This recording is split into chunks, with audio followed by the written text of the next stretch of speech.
मैं चाहूँगा एक बार जोरदार तालियों से मेरे दोस्त, मेरे भाई, मेरे पार्टनर मिस्टर मोहम्मद अकरम अंसारी साहब के लिए थैंक यू। तालियां अगर बचे तो जोरदार होनी चाहिए।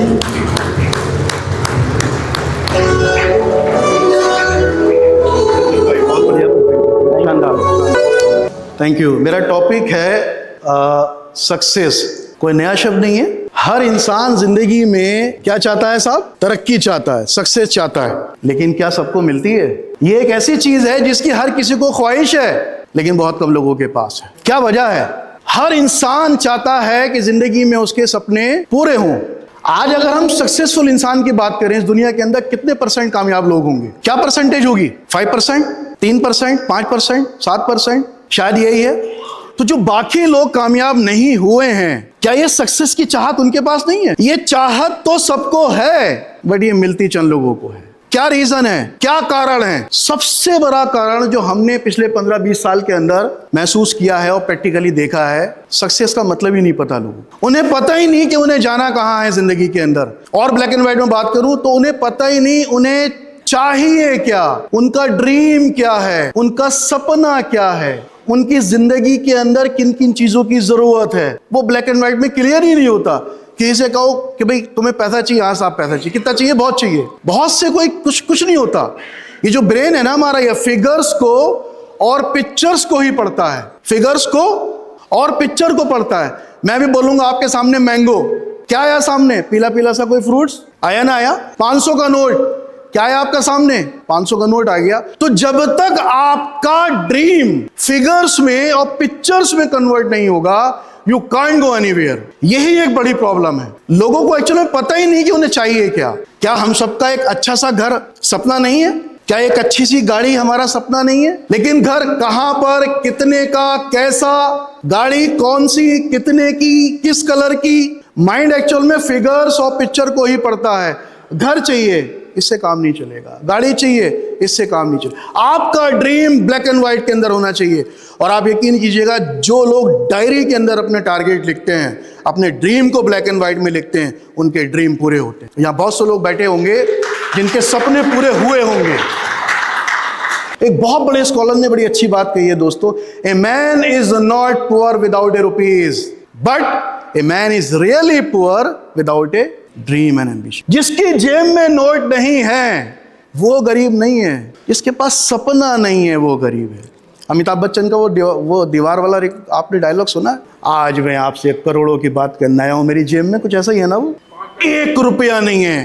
This is the thing. ये है एक्चुअल में हम लोगों के साथ, जहां जितने लोग हम बैठे हुए हैं, ईश्वर का करम है, हमारे साथ एक बहुत बड़ी पॉजिटिव चीज है। I don't know, we don't know, हमें नहीं पता हमारे पास कितने पैसे हैं, लेकिन हम गरीब नहीं है। इस हॉल के अंदर बैठा हुआ एक भी आदमी गरीब नहीं है। Why? You have a dream, because of here. आपके सपने हैं तभी तो आप यहां बैठे हैं।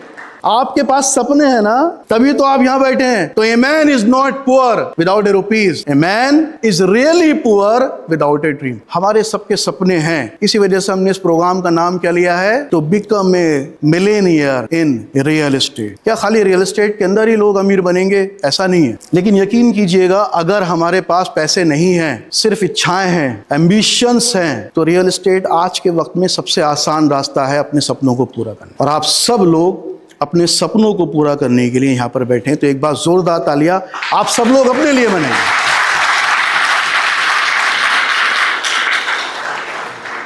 क्या प्रॉब्लम है इस दुनिया के अंदर? एक बहुत बड़ा रेशियो स्ट्रगल के अंदर है। इस समाज में ज्यादातर लोग स्ट्रगल कर रहे हैं। अपना घर भी नहीं है, अपनी गाड़ी नहीं है, बच्चों की अच्छी शिक्षा नहीं है, लग्जरी लाइफ नहीं है। बहुत कम लोग हैं जिनके पास ये सारी चीजें हैं। जानना चाहेंगे क्यों? हर चीज सपने से शुरू होती है, और the most of the people dream is, एक बहुत बड़े समाज का सपना ही जब क्या है? जॉब है। तो क्या जॉब से सपने पूरे होते हैं? क्या जॉब से सपने पूरे होते हैं? शायद नहीं, शायद नहीं। इसी वजह से ज्यादातर लोगों के सपने पूरे नहीं हो रहे हैं। अगर एक गिलास है और उसके अंदर 200 ml पानी आता है, तो मेरे भाई 2 लीटर कैसे आ जाएगा उसके अंदर? हमारी वही स्थिति है कि हमारे पास गिलास वो है जिसकी कैपेसिटी 200 ml की है, और हम सोच रहे हैं कि एक दिन हम इसके अंदर 2 लीटर पानी मैं आम लैंग्वेज में अगर बोलूं तो गियर के रहेंगे। It's not possible, it's not possible. Job लोगों का ड्रीम है। और बड़े मजे की बात बताऊं मैं आपको, जॉब का मतलब क्या होता है? ज्वाइन अदर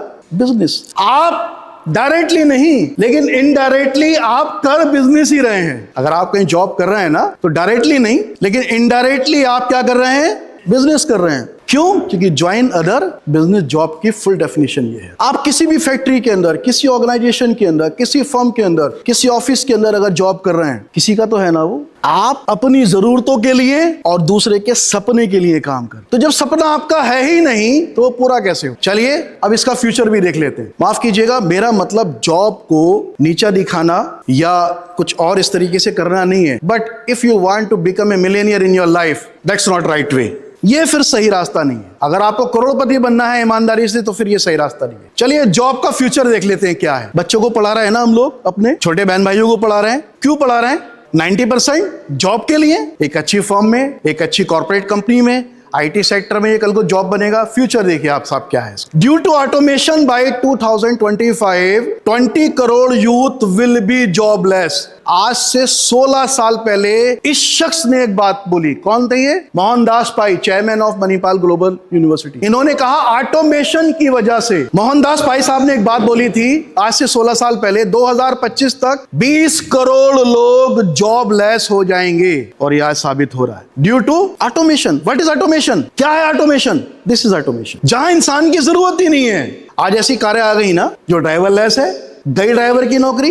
ये देखिए मूवीज बनती थी, शादियां होती थी, है ना, तो क्या होता था? एक हेलीकॉप्टर उड़ाया जाता था, उसके अंदर कैमरामैन बैठता था और वो पूरी वीडियो बनती थी ऊपर से। अभी क्या हो रहा है साहब?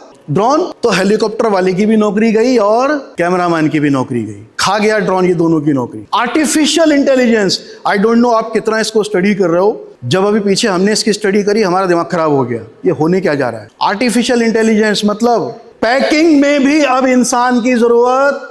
कितना छोटा काम है, पैकिंग में भी अब, टैलेंट तो छोड़िए, पैकिंग के काम में भी इंसान की जरूरत नहीं है। फौज में, फाइट में, फोर्स में अब इंसान की जरूरत नहीं है। चाइना और रशिया के अंदर मैं आपको अवेयर कर दूं, इतनी उनकी ह्यूमन की फौज नहीं है जितनी आज उनकी रोबोट की फौज है। आज अगर अल्लाह ना करे जंग हो जाए, हमारे तो लोग मरेंगे, उनकी मशीनें भी नहीं मरेंगी। इंटरनल इतना स्ट्रॉन्ग सिस्टम होता जा रहा है ये, अब फौजी की भी जरूरत नहीं है। अब कॉल सेंटर में लड़की और लड़कों की भी जरूरत नहीं है। परफेक्ट कॉलिंग, परफेक्ट आंसर, सवाल का एकदम सही सटीक जवाब। सब छोड़िए साहब, मेड की भी जरूरत नहीं, अब तो सफाई वाली की भी जरूरत नहीं है। This is artificial intelligence. लोगों की जरूरत ही नहीं है। ये क्यों हो रहा है ऐसा? क्यों कर रहे हैं ऐसा? लोगों का मतलब है ओवरहेड, लोगों का मतलब है खर्चा हर महीने। अब हर कंपनी उस दिशा में जा रही है कि फिक्स खर्चों को खत्म करो, वन टाइम इन्वेस्टमेंट करो, सिस्टम बनाओ, आगे बढ़ जाइए। देखिए एक झटके में Aircel, Docomo, Vodafone, it's a big company, multinational company, कितनी बड़ी कंपनी, एक झटके में खत्म। इनके एम्प्लॉइज को कोई नोटिस भी नहीं गया, रातों रात ये कंपनियां मर्ज हो गई। लाखों लोग इन कंपनीज के अंदर काम करते थे। एक स्वीपर से लेके सीईओ तक था, वाइस प्रेसिडेंट था, प्रेसिडेंट था, डायरेक्टर था, एडिशनल डायरेक्टर था, मतलब 10,000 से लेकर और 5 करोड़ रुपए के पैकेज तक के लोग थे। गई ना सबकी जॉब, झटके में इतनी बड़ी कंपनियां बंद हो गई। चलिए ये तो प्राइवेट सेक्टर है, गवर्नमेंट की बात कर लेते हैं। क्या हो रहा है साहब? देखिए बैंक मर्ज हो रही है। भाई कहां गई सिंडिकेट, कहां गई आंध्रा, कहां गई इलाहाबाद, कहां गई ओरिएंटल, कहां गई देना बैंक, विजया बैंक, कॉर्पोरेट, कहां गई? इट्स जस्ट ट्रेलर यार, it's just trailer. Government sector में आ जाइए बाप, आपका फ्यूचर वहां भी सेफ नहीं है। स्किल नहीं तो गवर्नमेंट जॉब भी नहीं। बार बार हर 2 साल, 3 साल, 5 साल के बाद आपका टेस्ट किया जाएगा। अगर आप टेस्ट में फेल हो गए, thank you very much, tata bye bye, जाइए आप। 2025 की न्यूज सुनिए अब आप।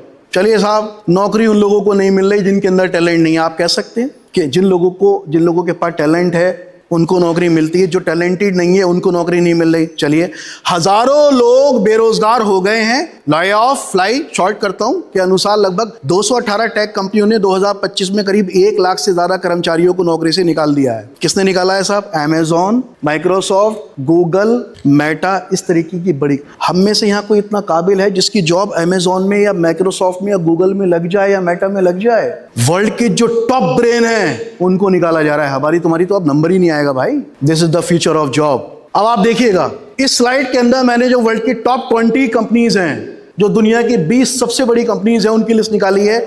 इसमें मोर देन 60 कंपनी जो हैं वो इंफॉर्मेशन टेक्नोलॉजी आईटी से बिलोंग करती है। देखिएगा एप्पल डायरेक्टली इनडायरेक्टली, माइक्रोसॉफ्ट हो गया आपका, ये आ गया आपका गूगल हो गया, अल्फाबेट हो गया आपका, ब्रॉडकॉम हो गया आपका, TSMC हो गया, मेटा हो गया, इधर हो गया टेंसेट हो गया। मोर देन 60% कंपनी जो दुनिया की सबसे बड़ी कंपनियां हैं 20, वो किस सेक्टर के अंदर है? आने वाला दौर किस चीज का है? आईटी का। आने वाला दौर मैन्युफैक्चरिंग का नहीं है, आने वाला दौर आईटी का है। और माय डियर फ्रेंड, इसी वजह से नई जनरेशन बेइंतहा परेशान है। यूनिवर्सिटीज से, कॉलेजेस से जो बच्चे पढ़ के निकल रहे हैं, इस आशा से निकलते हैं कि मैं ग्रेजुएट बन जाऊंगा, पोस्ट ग्रेजुएट बन जाऊंगा, MBA कर लूंगा, BBA कर लूंगा, BCA कर लूंगा, BTech कर लूंगा तो मेरी कहीं नौकरी लग जाएगी। क्या लग रही है नौकरी? वो जॉबलेस होते जा रहे हैं। तो नई जनरेशन करे तो क्या करे? प्रॉब्लम कहां है और सॉल्यूशन क्या है? जानना चाहेंगे? Are you with me? जानना चाहेंगे? तो सुस्ती मिटाने के लिए एक बार जोरदार तालियां बजा लीजिए आप, क्योंकि बहुत टेक्निकल और इंपॉर्टेंट पॉइंट आ रहा है। देखिएगा न्यू जनरेशन, प्रॉब्लम कहां है? पहले प्रॉब्लम की बात करते हैं। Master in technology. आज की नई जनरेशन जो है टेक्नोलॉजी, एंड्रॉइड हमसे सही से चलाने नहीं आते, जो 5 साल का बच्चा चला लेता है। इतने फंक्शन आपसे मेरे नहीं आते, मुझसे नहीं आते, जो 5-6 साल के बच्चों को आते हैं। मैं ठीक कह रहा हूं? तो आज की नई जनरेशन मास्टर इन टेक्नोलॉजी है। They spend 1000 of hour in front of machine. अगर 24 घंटे है ना, आप यकीन कीजिएगा 10 घंटे वो मशीन के साथ बिता रहा है। मैं ठीक कह रहा हूं?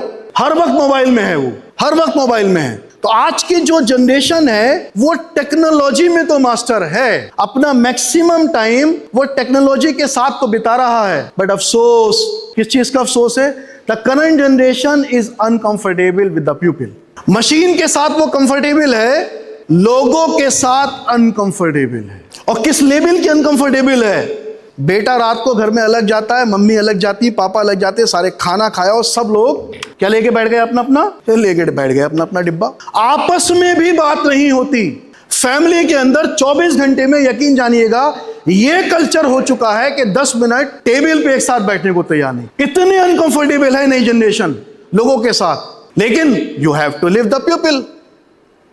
आप तो लोगों के साथ रहोगे ना, ये मजबूरी है ना। और आप लोगों के साथ, प्रॉब्लम इज देयर। मशीन के साथ कंफर्टेबल है नई जनरेशन, लोगों के साथ अनकंफर्टेबल है। That's the big problem right now.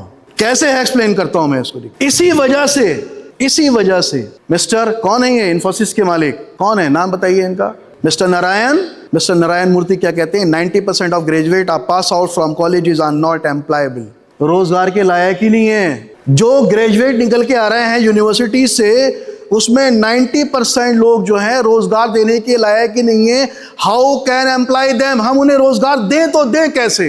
This is the problem. जो लोअर वर्कर होते हैं उनका 90% टाइम किसके साथ जाता है? टेक्निकल चीजों में। अकाउंटेंट है, टेक्निकल। कंप्यूटर काम करने वाला टेक्निकल। Typist technical. जो भी कंपनी के इस लेवल पे होंगे, उनका 90% टाइम जो जाएगा वो किन चीजों में जाएगा? टेक्निकल चीजों में। और 10% टाइम जाएगा विद द पीपल हैंडलिंग के अंदर। क्या इनकी मीटिंगें होती हैं? क्या टाइपिस्ट की मीटिंगें होती हैं? क्या अकाउंटेंट की मीटिंग होती है? इन लोगों की मीटिंग होती है? मैकेनिक की मीटिंग होती है? नहीं। और आप जितने ऊपर जाएंगे, CEO, vice president, director, managing director, उन लोगों का 90% टाइम किसके साथ जाता है? With the people. क्या बात आती है? सर मीटिंग में है, सर मीटिंग में है, सर मीटिंग में है, सर मीटिंग में। और 10% टाइम किस चीज में जाता है? Technical study. और आज की जो नई जनरेशन है उसका 90% टाइम किन चीजों में जा रहा है? टेक्नोलॉजी में। और they are not comfortable with the people. Problem is there. आपको बड़ा आदमी बनना है तो आपको लोगों के साथ कंफर्टेबल होना है, ना कि मशीन के साथ। और आज की नई जनरेशन उल्टा है, वो लोगों के साथ कंफर्टेबल नहीं है। ये एक बड़ी प्रॉब्लम है माय डियर। और एक मजे की बात, ये अमेरिका की स्ट्रेटेजिस्ट है, उसकी मैगजीन की कटिंग है कुछ, उसमें से निकाली गई है कि पहले 5 साल के अंदर 90% बिजनेसेस क्या हो जाते हैं? फेल हो जाते हैं। क्यों हो जाते हैं? हर 2 साल के अंदर नई तरीके की नॉलेज आ रही है, पुरानी नॉलेज ऑब्सोलेट हो जाती है, टेक्नोलॉजी बढ़ रही है। सब चेंज हो रही है, तो आदमी करे तो क्या करे? फ्यूचर किस चीज का है, ध्यान से सुनिएगा। अब जो पार्ट आने जा रहा है ये बहुत इंपॉर्टेंट है। देखिए, अगर ये दो स्किल हमारे अंदर हैं, ये दो काबिलियतें हमारे अंदर हैं, टेक्नोलॉजी, एआई, एजीआई, एएसआई, कितनी हाईटेक चीजें हो जाएं, आपके चांसेस मात खाने के बहुत कम है। जानना चाहेंगे टू स्किल कौन सी है? जानना चाहेंगे? नहीं जानना चाह रहे, जानना चाहेंगे? Yes. Number 1, pupil who have pupil skill and the second pupil who have selling skill. अगर ये दो काबिलियतें आपके अंदर हैं कि लोगों को हैंडल कैसे किया जाए और माल को कैसे बेचा जाए, क्योंकि मशीन नहीं कर सकती, ये मशीन नहीं कर सकती। अगर ये दो काबिलियतें आपने डेवलप कर ली तो आने वाली जिंदगी के अंदर आप बहुत ही सेफ आपके और मेरे होने के चांसेस हैं। Ability to deal with pupil and ability to sell the product. My dear friend, technology और टेक्नीशियन को आप पैसे से खरीद सकते हैं, लेकिन अगर अमीर बनना है ना, टेक्नोलॉजी को और टेक्नीशियन को आप पैसे से खरीद सकते हैं, लेकिन अमीर बनना है तो आपको यह काम करना पड़ेगा। क्या करना पड़ेगा? Ability to deal, the people and ability to sell. ये दो क्वालिटी आपके अंदर होनी ही चाहिए अगर आपको वाकई अमीर बनना है। अब एक बड़ी प्रॉब्लम यहां पर क्या है? लोगों के साथ डील करना और प्रोडक्ट को बेचना, ये हमारे मिजाज के खिलाफ बात है। We are not comfortable in this. हम इसी में तो कंफर्टेबल नहीं है। अरे यार, उससे बात करनी पड़ेगी, उसको फोन करना पड़ेगा, उससे है ना, उसको कन्विंस करना पड़ेगा, उसको प्रोडक्ट, हम इसके अंदर कंफर्टेबल नहीं है। Ability to deal people and ability to sell, इसके अंदर हम कंफर्टेबल नहीं है। व्हाई? और इसी का कंपटीशन आसानी से नहीं आना है, बाकी हर चीज का कंपटीशन आ जाएगा, आप मात खा जाएंगे। आप कितने ही हाईटेक टेक्नोलॉजी में आ जाइए, देखिए आप क्या हालत हो रही है। क्या आप एआई का मुकाबला कर सकते हैं? क्या आप एक ऐसे डॉक्टर बन सकते हैं जो 93% एक्यूरेट डायग्नोस कर ले? क्या 3000 मरीजों को एक दिन में देख ले? It's not possible. तो ये चीजें हमें डेवलप करनी पड़ेंगी अगर वाकई फ्यूचर के अंदर हमें मिलेनियर बनना है। अब यहाँ एक अनकंफर्टेबल क्या है, जहां सेल्स की बात आती है, जहां सेल्स की बात, जैसे कि पता नहीं क्या बात कर ली, कौन सी खराब बात कर ली, कौन सी छोटी बात कर ली, कौन सी तुच्छ बात कर ली, जहां सेल्स की और मार्केटिंग की बात आएगी, हम समझते हैं कि ये दुनिया का सबसे छोटा बिजनेस है। अच्छा, मानते नहीं मानते। एक बंदे को आप अपनी कंपनी के अंदर रखिए और उससे बोलिए कि आप अगर इतना टर्नओवर कर देंगे तो आप 1 लाख से लेके 10 लाख रुपए महीना भी कमा सकते हैं, लेकिन वो क्या बोलेगा?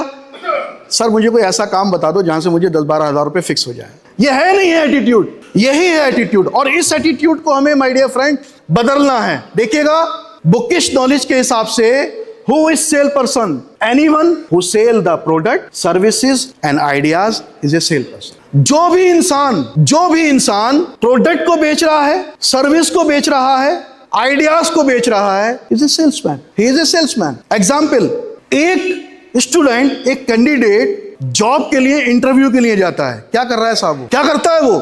बेचता नहीं बेचता अपने आप को। यस बॉस, मैं ये कर सकता हूँ। यस बॉस, ये भी कर सकता हूँ। यस बॉस, ये भी कर सकता हूं। यस बॉस, मैं सीख लूंगा, सिखा दीजिए, ये भी कर सकता हूं। क्या कर रहा है वो?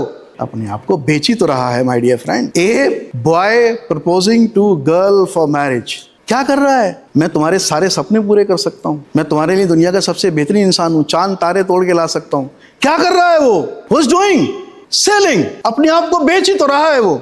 और the most important thing, a politician speech between public for vote. क्या कर रहा है पॉलिटिशियन? पब्लिक के बाद स्पीच देता है, मैं तुम्हारे लिए ये काम कर दूंगा, मैं तुम्हारे लिए वो काम कर दूंगा, नौकरी लेके आऊंगा, भत्ता लेके आऊंगा, 15 लाख डलवाऊंगा, ऐसा करूंगा, वैसा करूंगा। क्या कर रहा है वो अपना विचार बेच रहा है। माय डियर फ्रेंड, अगर आप अपना विचार नहीं बेच सकते तो आप एक नेता नहीं बन सकते। इस दुनिया का हर इंसान बेच रहा है। फॉर्म अलग है, फेस अलग है, तरीका अलग है, माय डियर फ्रेंड।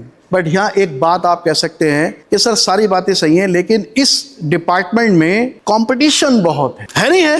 ये सब ठीक है, सेल्स में, मार्केटिंग में, इस इंडस्ट्री के अंदर कंपटीशन बहुत है। चलिए इस पे ही बात कर लेते हैं हम थोड़ी सारी। 3 कैटेगरी के लोग हैं समाज के अंदर, माय डियर फ्रेंड। 3 कैटेगरी। ज्यादातर लोग ऐसे हैं जिन्हें पैसे जितने मिलते हैं उतना भी काम नहीं करते। अब मैं हाथ नहीं उठाऊंगा क्योंकि 90% ऐसे ही, जितने पैसे मिलते हैं वो उतना भी काम नहीं करते, ऐसे 90% लोग हैं। और दूसरी कैटेगरी है, दूसरा वर्ग है, उतना ही काम करता है जिससे कि उसकी क्या छूट जाए, कड़वा सच है। आधा घंटा ज्यादा काम तो करा के दिखा लो उससे। 6 के अगर 6:30 हो गए, मुंह बन जाते हैं। 10 बजे आना है, 9 बजे बुला लो तो अनकंफर्टेबल हो जाता है। और तीसरी एक कैटेगरी है माय डियर, एक बहुत छोटी सी परसेंटेज, जितने पैसे मिलते हैं ना वो उससे अधिक काम, जितने पैसे मिलते हैं वो उससे अधिक काम करता है। अगर आप इस तीसरी कैटेगरी के अंदर हैं तो आप एक ट्रू लीडर हैं। और आप अगर इस तीसरी कैटेगरी के अंदर हैं तो क्या आपका कंपटीशन है?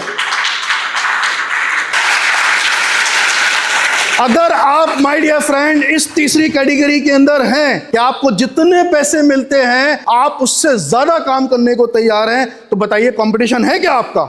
है कंपटीशन। एक अच्छा एडवोकेट नहीं मिलता साहब, 20 लाख रुपए एक हेयरिंग के दे रहे हैं। एक अच्छा डॉक्टर नहीं मिलता, 2 घंटे कम से कम वेटिंग है। बताइए शहर के अंदर एक अच्छे डॉक्टर के पास चले जाओ भाई साहब, अगर 2 घंटे से पहले अगर आपका नंबर आ जाए तो बात ही क्या है फिर? कहाँ है कंपटीशन? कहाँ है?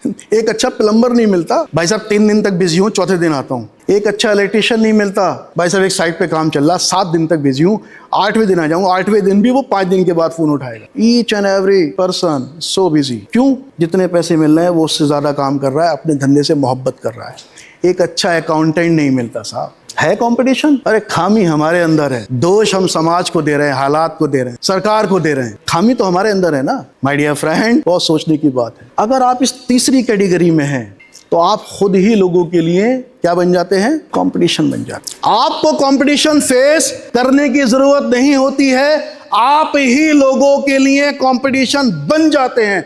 अगर इस हॉल के अंदर बैठे हुए लोग इस एटीट्यूड से अगर काम करने को तैयार हैं तो बताइए कहां दिक्कत है फिर?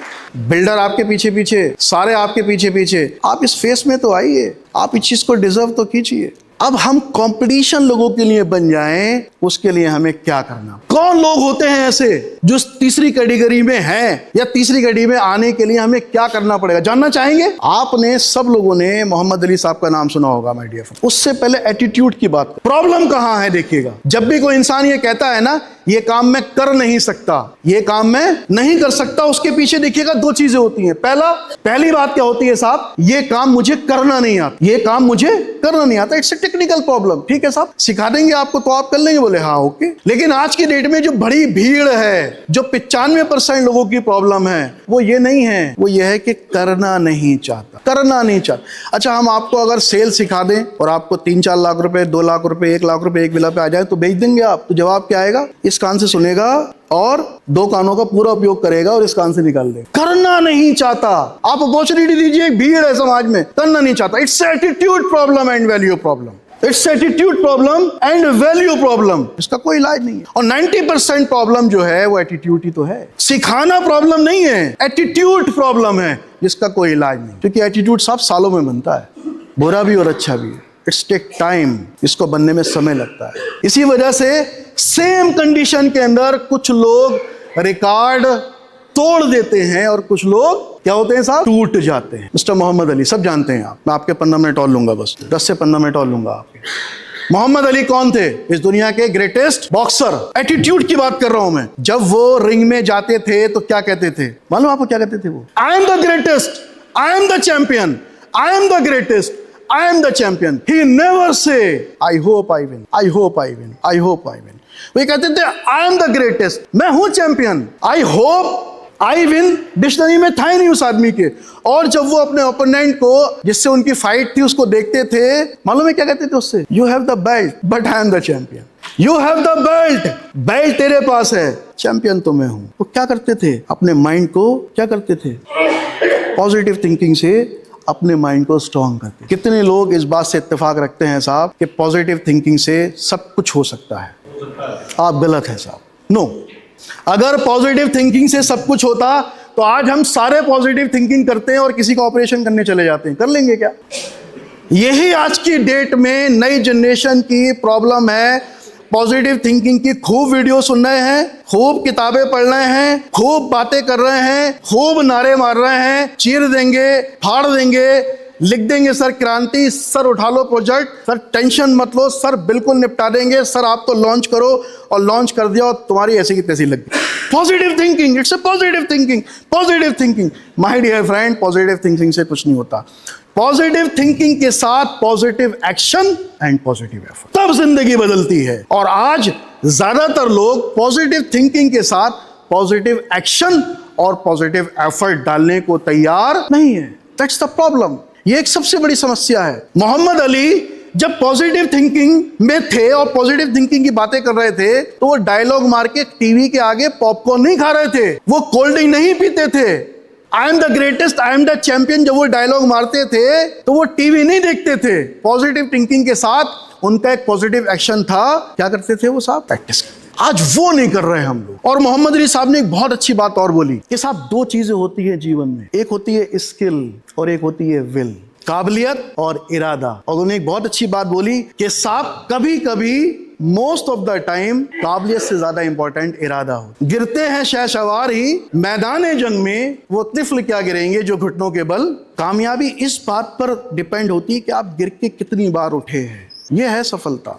मोहम्मद अली साहब कहते हैं कि जब मेरा जो अपोजिट फाइटर था, कॉम्पिटिटर था, जब वो मुझे मार के गिरा दिया करता था तो मैं गिर गया ना। काबिलियत तो गई, मार लिया उसने, पीट दिया, गिर गया मैं, तो काबिलियत से तो मैं गिर गया, यानी कि वो मुझसे ज्यादा काबिल था। उस वक्त मुझे मेरी विल उठाती और वो मुझसे कहती थी एक बार उठ जाओ भाई, एक बार और उठ जाओ, एक बार और उठ जाओ, एक बार और उठ जाओ। वो हौसला मुझे उठाता। क्या ये हौसला हमारे अंदर है? हम तो छोटी छोटी बातों पे गिव अप कर देते हैं। जरा सी प्रॉब्लम आई गिव अप, जरा सी परेशानी आई गिव अप, जरा सी परेशानी आई फील्ड चेंज कर ली, जरा सी परेशानी आई घर छोड़ दिया, जरा अब्बा ने कुछ कह दिया घर छोड़ के भाग गए, जरा बीवी ने कुछ कह दिया नाराज हो गए। तो इरादा जो होता है, क्या वाकई हमारा मिलेनियर बनने का इरादा है? It's okay. क्या वाकई हमारा मिलेनियर बनने का इरादा है? Are you with me? क्या वाकई हमारा करोड़पति बनने का इरादा है? बहुत इंपॉर्टेंट बात बताने जा रहा हूं मैं आपको 5 मिनट की। Mark spirit, greatest swimmer of the world, 1968 के अंदर इसने 3 गोल्ड मेडल जीते। ये खुश था लेकिन ना खुश था, ये खुश था लेकिन ना, दिल मांगे मोर, क्या 3 मिले जबकि वर्ल्ड रिकॉर्ड। तो इसने क्या किया, 1972 के लिए तैयारी की, यार ये 3 नहीं, मुझे तो बहुत सारे गोल्ड मेडल लेने हैं। और 1972 के अंदर इसने तैयारी करने के बाद में 7 गोल्ड मेडल लिए। कितने? 7 गोल्ड मेडल। जब 7 गोल्ड मेडल लिए और वर्ल्ड रिकॉर्ड बनाया तो मीडिया आई और मीडिया में किसी एक प्रेस रिपोर्टर ने से क्या कहा, mister mark spirit must be your lucky. आज तुम्हारा दिन क्या है, तुम किस्मत वाले, या आज का दिन तुम्हारे लिए लकी है। ये नाराज हो गया, ये नाराज हो गया, बुलाया इसने। ओके प्लीज वेलकम, यहाँ आइए। किस्मत किसे कहते हैं मैं बताता हूँ। बोले जब मैं 1968 के अंदर 3 गोल्ड मेडल लिए और 72 के अंदर मैंने जब टारगेट लिया कि मुझे मैक्सिमम गोल्ड मेडल लेने हैं और वर्ल्ड रिकॉर्ड बनाना है, तो मैंने प्रैक्टिस शुरू कर दी। और 4 साल में मैंने 10,000 घंटे प्रैक्टिस की। यानी कि 1 साल में कितनी प्रैक्टिस हुई साहब? 2,500 घंटे। और अगर गणित आपका बहुत बढ़िया है तो 8 घंटे पर डे। और आप अगर 8 घंटे रोजाना पानी के अंदर रहेंगे ना, आपका जिस्म सुकड़ जाए। बोले साहब क्या मैंने ये लक से जीता है? आप 8 घंटे पानी में रहिए 4 साल तक, आप 7 की जगह 8 ले लेंगे gold medal. That's the problem. हम सफलता तो चाहते हैं माय डियर फ्रेंड, सफलता की कीमत देने को तैयार। एथलीट्स, जो एथलीट्स होते हैं 15 सेकंड की परफॉर्मेंस देने के लिए माय डियर फ्रेंड 15 साल प्रैक्टिस करते हैं। 15 सेकंड प्रैक्टिस, 15 सेकंड की परफॉर्मेंस के लिए कितने? 15 साल प्रैक्टिस करते हैं। हम कौन से लोग हैं? हम क्या करते हैं? दिन में 3 मीटिंग करने को तैयार नहीं, सिस्टम में 10% आने को तैयार नहीं। कैसे सक्सेस मिलेगी? मैंने क्या कहा था, कंपटीशन आप बन जाए लोगों के। मैं वो लोग दिखा रहा हूं आपको। ये ज्ञान सबके लिए, मेरे लिए भी है। मैं भी ऐसा ही हूं आपकी, वरना तो पता नहीं कहां होता अगर कुछ कमियां नहीं होती। 15 ईयर्स, 15 साल 15 सेकंड की परफॉर्मेंस के लिए प्रैक्टिस में दिए जाते हैं दोस्त। ऐसे ही सफलता नहीं मिलती। कौन नहीं जानता है बड़े मियाँ को, owner of KFC, colonel Sanders साहब। 65 साल की उम्र में इन्होंने ये रेसिपी बनाई। यहाँ तो 50 के बाद आदमी कह रहा था अरे साहब अब तो बस निबट गए हैं, अब क्या करेंगे कुछ करके। 65 साल की उम्र में KFC का आविष्कार किया इन्होंने, रेसिपी बनाई। और चलिए इससे ये कोई बड़ी बात नहीं है, इससे बड़ी बात यह है पहले ऑर्डर के लिए 1000 दरवाजे खटखटाए। कितने? 1000 दरवाजे खटखटाने के बाद इंसान को पहला ऑर्डर मिला। क्या हम हैं ऐसे? यहाँ तो अगर 10 लोगों ने हमारी बात नहीं मानी तो थैंक यू वेरी मच, मेरे से नहीं होगा, मेरे बस की बात नहीं है, चला मैं कुछ और करने। क्या आप लोगों के लिए कॉम्पिटिटर बनने को तैयार हैं? This is the attitude. अगर आप इस एटीट्यूड के अंदर हैं, वेलकम। फिर आपको हक है कि हाँ मेरे सपने पूरे होने चाहिए, उससे पहले नहीं। पावर ऑफ सिनर्जी, 3 मिनट की बात मेरी रह गई है दोस्तों। मतलब 1 और 1 2 नहीं होते हैं, 1 और 1 11 होते हैं। कैसे होते हैं देखिएगा। क्या मतलब है इसका पावर ऑफ सिनर्जी का? किसी के दिमाग में एक बात आई देखिएगा कि साइकिल के साथ अगर मोटर को लगा दिया जाए, साइकिल के साथ अगर मोटर को लगा दिया जाए तो क्या बन जाएगी साहब? जहां समस्या है वही अपॉर्चुनिटी है। किसी ने सोचा कि साइकिल के साथ अगर मैं मोटर लगा दूंगा तो सफर जल्दी तय हो जाएगा। उसने समाज की समस्या पे काम किया या नहीं? समाज, मिस्टर जैकमा क्या बोलते हैं, किसी ऐसी सामाजिक समस्या के समाधान पे जाओ, वहीं अपॉर्चुनिटी है। साइकिल के साथ मोटर लगा दिया, बाईसाइकिल बन गई, क्या है आज इसका फ्यूचर। फिर किसी के दिमाग में साहब आया कि टाइपराइटर के साथ कैलकुलेटर लगा दिया जाए, तो क्या बन गया साहब। कहां है ये लोग आज। समाज को चीज दी, समाज की समस्या का समाधान किया माय डियर फ्रेंड। बात पैसे की नहीं है खाली कि पैसा कमाए, वो तो आता ही है, पैसा तो आता ही है, खुद ब खुद आता है, रुकता नहीं है पैसा। तीसरी चीज, फोन के साथ ये गजेट्स लगा दिए, इंटरनेट लगा दिया, और क्या बन गया साहब, कितनी बड़ी समाज की समस्या, कितनी बड़ी समाज की समस्या खत्म की। और आज कहां है ये लाने वाली सबसे पहली कंपनी कौन सी है। कहीं नहीं टिकती थी, सैमसंग, सोनी, पोनी, नोकिया, पोकिया सबसे पीछे थी। क्यों परवेज भाई, आप तो जानते हो, आप तो बड़े डीलर हैं इन सब चीजों के। नोकिया आगे थी, सोनी आगे थी, सारी कंपनीज आगे थी। सैमसंग आज देखिए आप वर्ल्ड की टॉप 20 के अंदर है। सामाजिक समस्या का हल, किसी के दिमाग में साहब एक बात आई और हल दे दिया। आज हम तो बहुत कम काबिल लोग हैं, सीख ही रहे हैं हम लोग, बड़े लोगों से सीख ही रहे हैं। हमने भी एक कोशिश की है छोटी सा, पावर ऑफ सिनर्जी। क्या किया है, नेटवर्क बनाइए, लोगों को इकट्ठा कीजिए और लोगों को एक एजुकेशन सिस्टम दीजिए। एजुकेशन सिस्टम मतलब उनके अंदर दो क्वालिटी को डेवलप कीजिए। कौन सी दो क्वालिटी, कौन सी दो क्वालिटी, लोगों को हैंडल करना और प्रोडक्ट को सेल करना। ये एजुकेशन सिस्टम हमने बनाने की कोशिश की और हमने इसको रियल एस्टेट के साथ जोड़ा। It's a very big opportunity, it's a very big opportunity. आप यूथ को लाइए, लोगों को लाइए। जो खुरमाई ने बोला था कि सारे के सारे लोग इस हॉल के अंदर बैठे हुए सारे के सारे लोग डायरेक्टली इनडायरेक्टली किसी भी तरीके से रियल एस्टेट के अंदर जुड़े हुए हैं या जुड़ सकते हैं। रियल एस्टेट हर किसी के लिए है। आप नेटवर्क बनाइए, उस नेटवर्क को एजुकेट कीजिए और रियल एस्टेट की पावर के बारे में बताइए, यानी कि रियल एस्टेट के साथ जोड़ दीजिए। ये काम कर रहा है साहब हाई विजन, आपके छोटे से शहर का।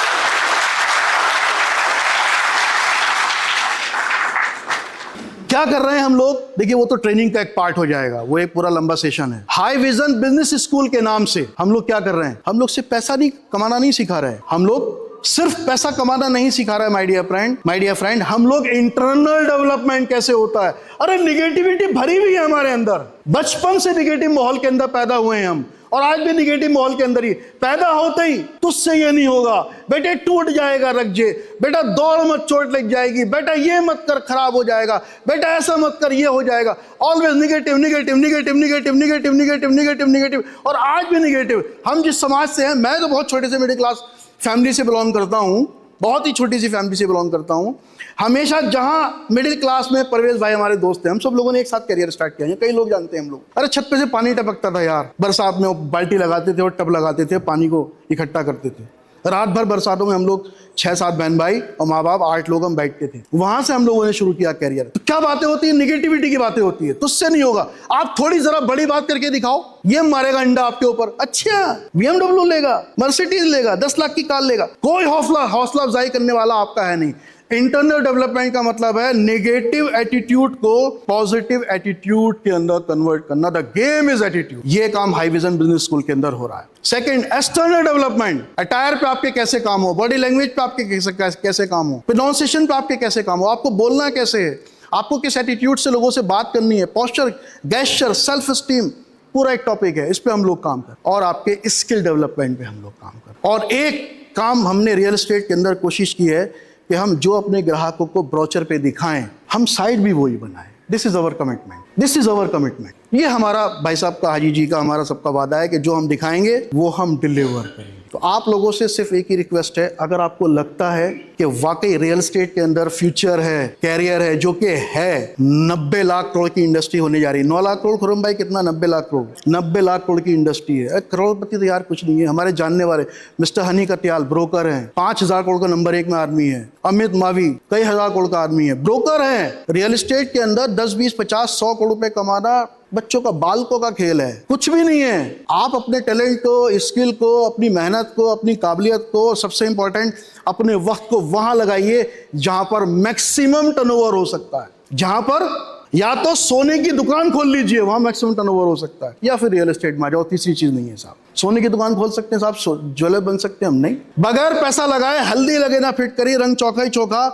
आप 10 करोड़ का, 20 करोड़ का, 50 करोड़ का, 100 करोड़ का, आपकी 1 रुपए की इन्वेस्टमेंट नहीं है और आप 100 करोड़ का टर्नओवर अपने हैंड पे अकेले पे कर सकते हैं। अगर 2% भी आ रहा तो कितना हो गया साहब, तो करोड़ों तो यहाँ पर बच्चे कमाते बच्चे। Wish you all the best. Thank you so much for giving such a wonderful day.